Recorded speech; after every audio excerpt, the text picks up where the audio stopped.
Consumers in Namibia, like in the rest of the world, are locked in a price war on many fronts, the likes of which we haven't seen in a very long time. Hello, this is Business 7, and in this program we are going to have a look at the price war and all the facets of it. Please stay tuned. Connection. It's in the human touch, the feeling of belonging. It inspires us and empowers us, creates clarity from complexity. It starts new conversations, unlocks the power of advice, and makes an impact on your life. At Alex Forbes, we pioneer insight to provide you with advice that connects your decisions of today to your impact tomorrow.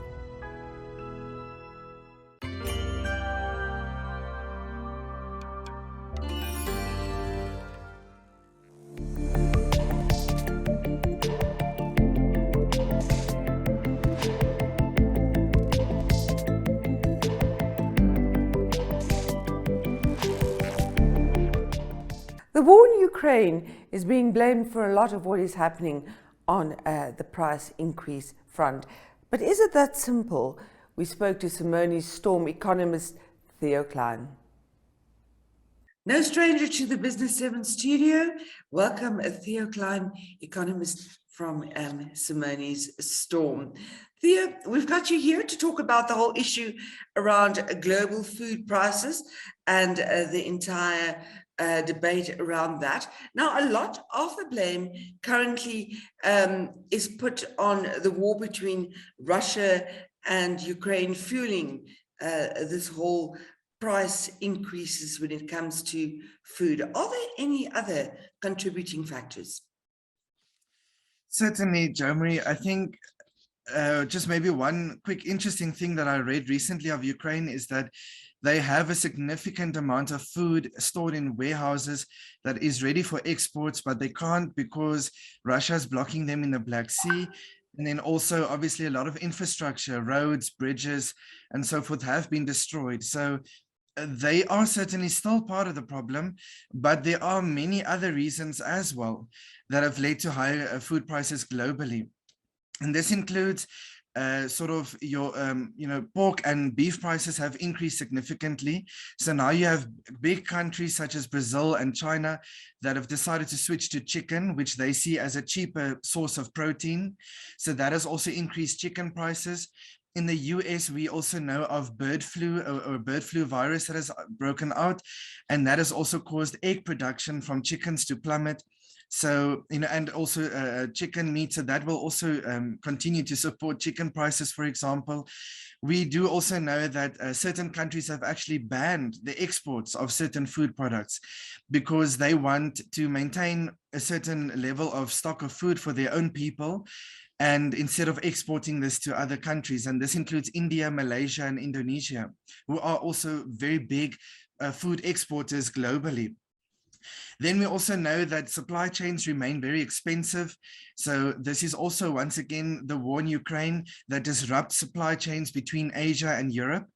And then we also, we also have lockdowns in China that also add on to the supply chain pressures. So with South Africa that imports a great deal of their food, mainly from Europe, and then we also import a great deal from our food from South Africa. Through that channel also, we are impacted by more expensive supply chains where transport costs are still very expensive. And then we also have adverse weather conditions in different regions of the world where it's sort of global climate change impacts or just sort of random weather patterns that are also negatively impacting on harvests and food production in general. And then lastly, I think we also do have a much weaker rand exchange rate. So with Namibia and South Africa being a net food importer, obviously a weaker rand means that the imports are automatically more expensive. And then you add on to that higher transport costs from this, that I've mentioned earlier. So, all of that leads to the sort of the leading factors of higher global food prices at the moment.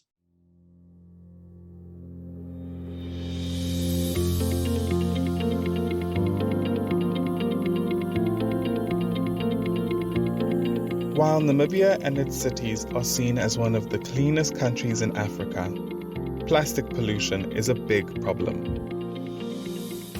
Therefore, it's up to each of us to do what we can to reduce the use of plastic, especially single-use plastic bags. At Liberty Life Namibia, we've taken the decision to turn all our old branding items into reusable shopping bags.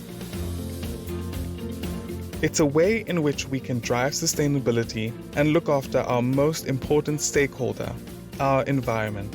If you also believe in sustainability and would like more information, please get in touch. Liberty Life Namibia. In it with you.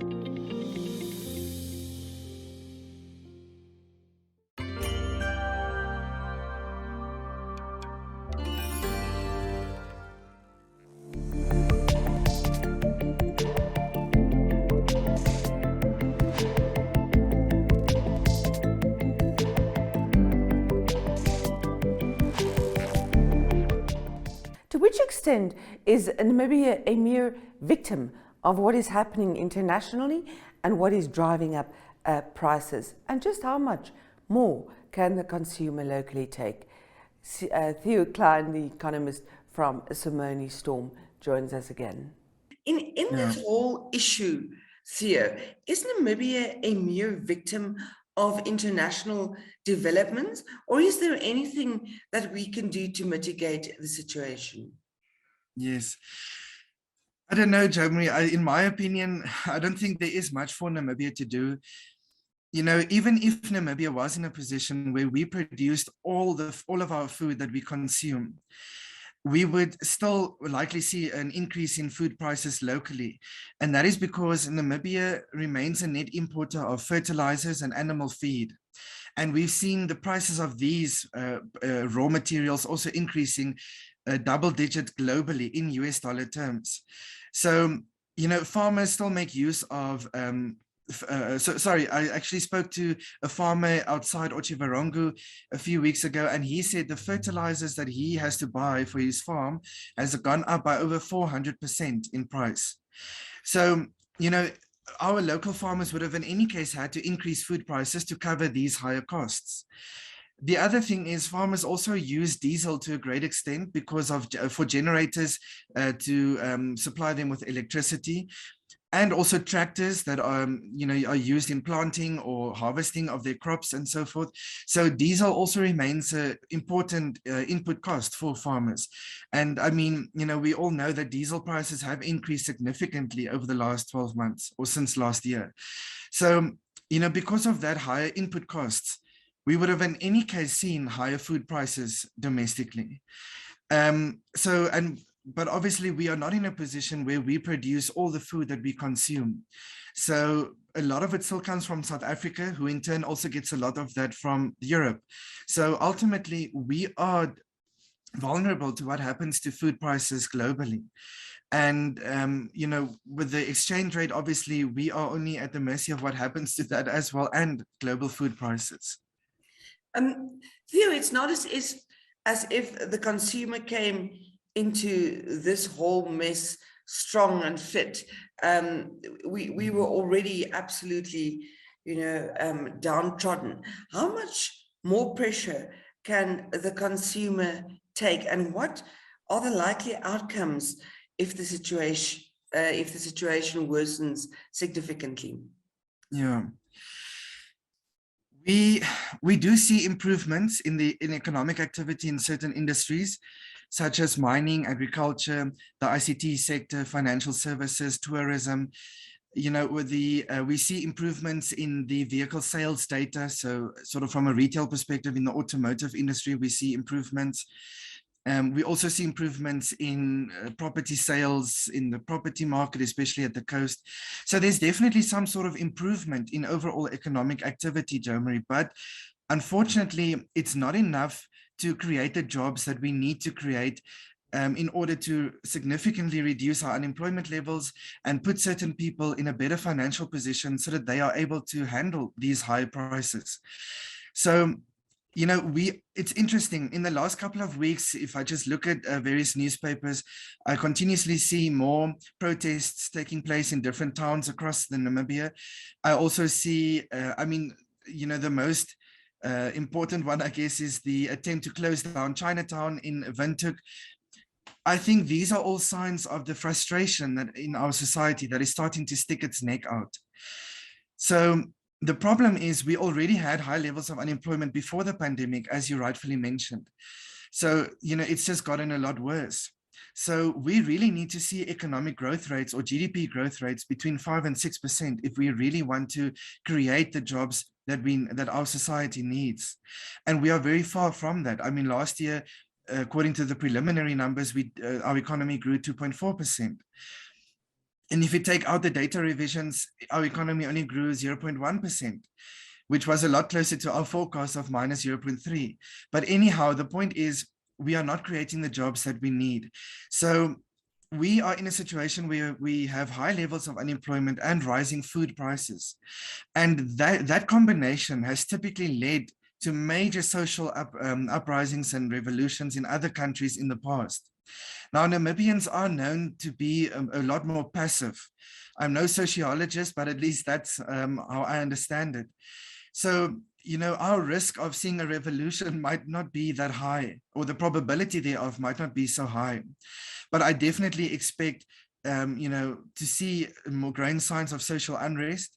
And then I at least definitely expect to see an increase in crime rates. So I think our crime rate statistics is something to look at, because that will also tell you at what point people really can't handle the current situation anymore. And once you have crime increasing in Germany, then you also potentially that could also lead to you know, social tensions between the haves and the have-nots. So, you know, that in itself is also a risk to social stability. So I think these are the risks that we face if we do not see a material improvement in the number of jobs that our economy is creating.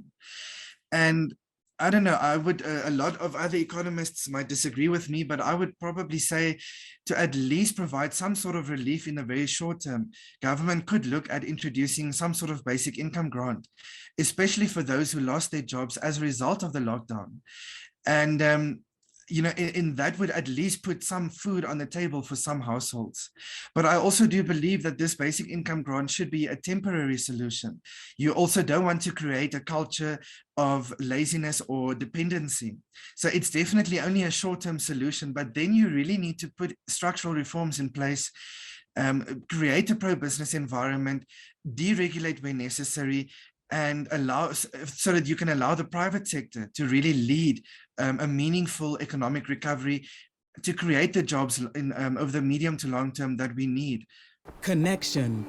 It's in the human touch, the feeling of belonging. It inspires us and empowers us, creates clarity from complexity. It starts new conversations, unlocks the power of advice, and makes an impact on your life. At Alex Forbes, we pioneer insight to provide you with advice that connects your decisions of today to your impact tomorrow.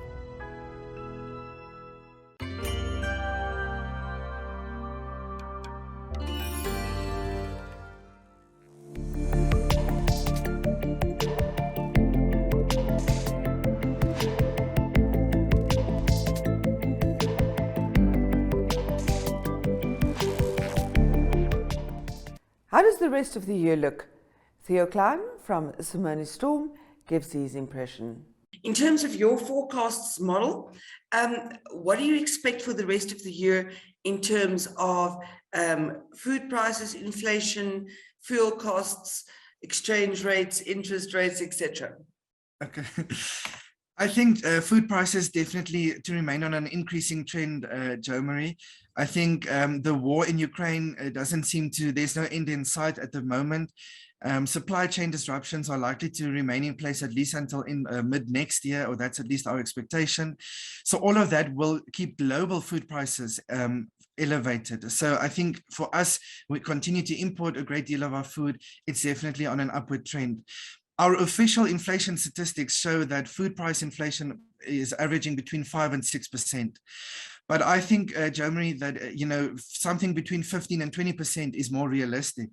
I buy my groceries and, I'm definitely in excess of 15% increase in my food prices or the food bill that I have to pay at tills.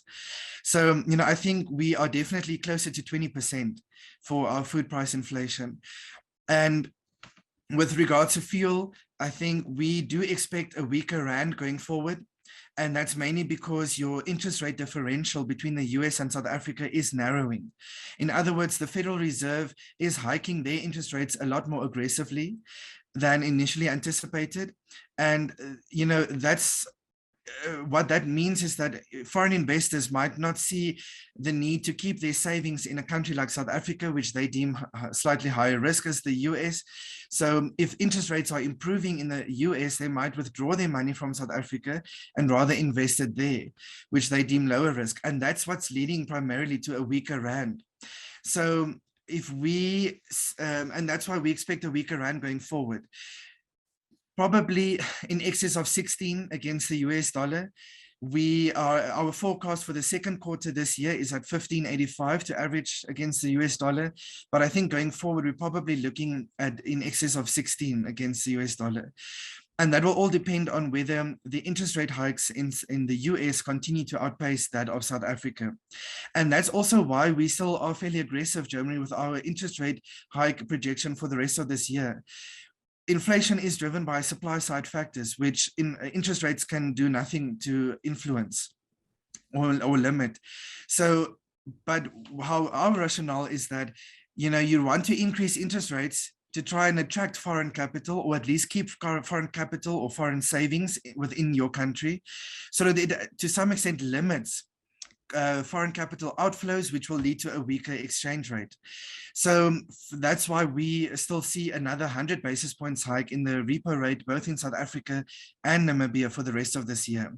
So initially we forecasted a total of 125 basis points hike for 2022, but it's now looking more like 225.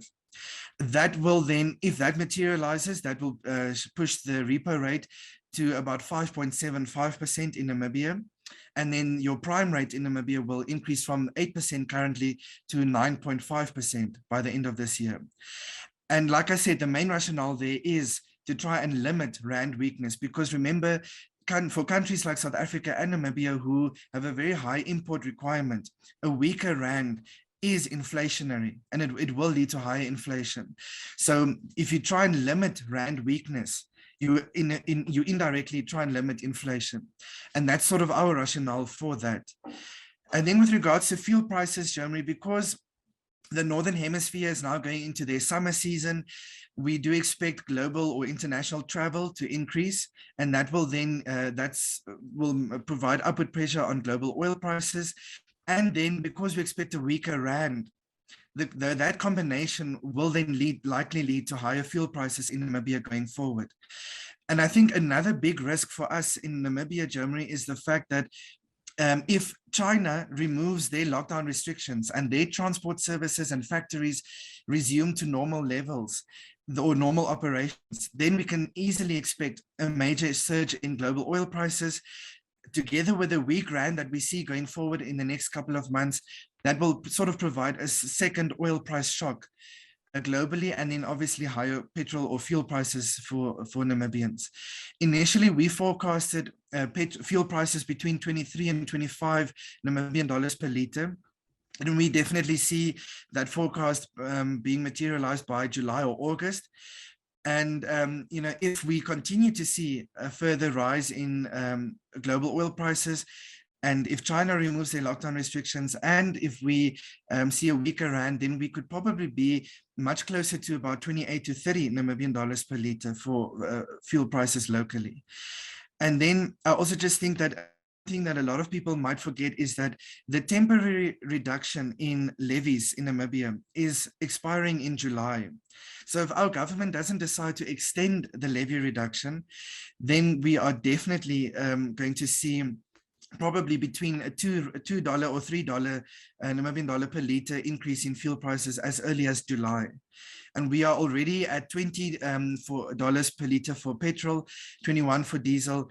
So, I mean, if we see a potentially between $2 and $3 per liter increase in July, we are already at the lower bound of our forecast. So that's just why I think, we could probably be in excess of 25 before the end of this year.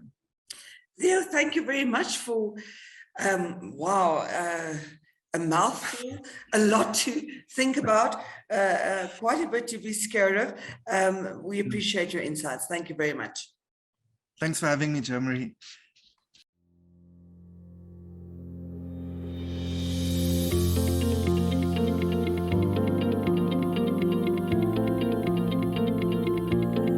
While Namibia and its cities are seen as one of the cleanest countries in Africa, plastic pollution is a big problem. Therefore, it's up to each of us to do what we can to reduce the use of plastic, especially single-use plastic bags. At Liberty Life Namibia, we've taken the decision to turn all our old branding items into reusable shopping bags. It's a way in which we can drive sustainability and look after our most important stakeholder, our environment. If you also believe in sustainability and would like more information, please get in touch. Liberty Life Namibia. In it with you.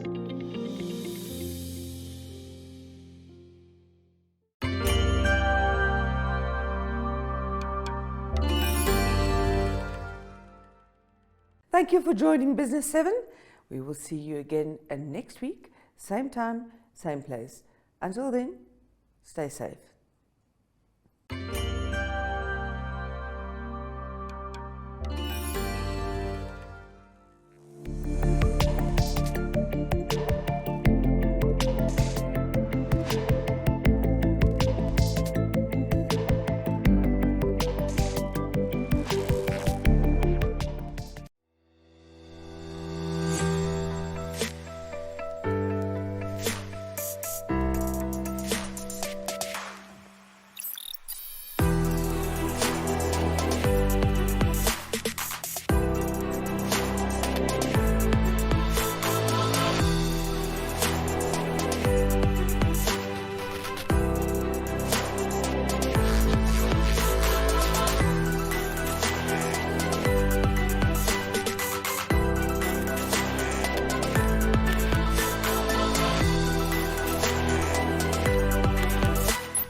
In Business 7, you get news on current economic, financial, and business matters in Namibia.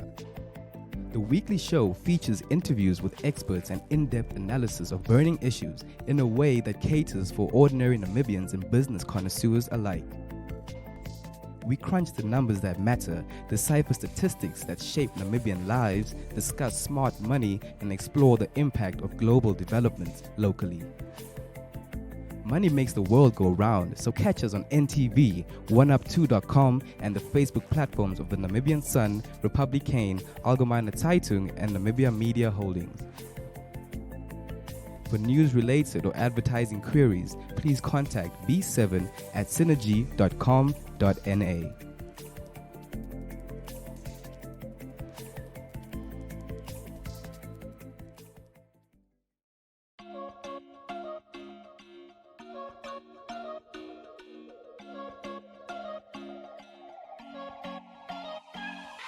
Careers Bistro focuses on the movers and shakers in the corporate world. If you would like to feature your brand or campaign on this platform, contact Zone at synergy.com.na.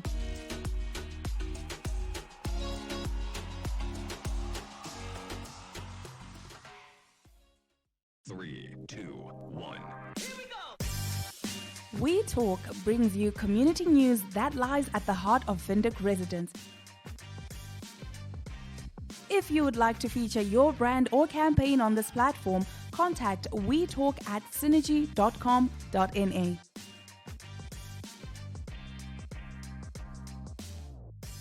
You live, we talk.